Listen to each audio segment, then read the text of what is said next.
How to clear Instagram search suggestions. So first of all, you want to go into Instagram, and then from here, you want to log in into your app. Now, what you want to do is to tap here on the search button right here at the bottom, as you can see. And then from here, once you're on search, you simply need here to go to your search bar, and you should see the search suggestions in here. So if you would want to delete all of them, just simply manually tap here on the X buttons in here at the right side. If you only want to delete a few but all of them, you want to tap here on See All. And from here, tap here on Clear All at the top right. And tap on Clear All again right here. And just like that, you have now cleared your search history, and this would also affect your Instagram search suggestions. So you will not be able to see that being suggested here right now. Another thing that you can do this, if you can find it there, is by doing selecting your profile picture here at the bottom right.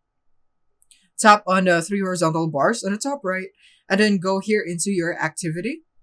And from here, you should see the search, recent searches right here on how you use Instagram right there. And then you'll be able to get here the same way, but the first method was much faster. So yeah, that's it. So that's it on how you can clear your Instagram search suggestions.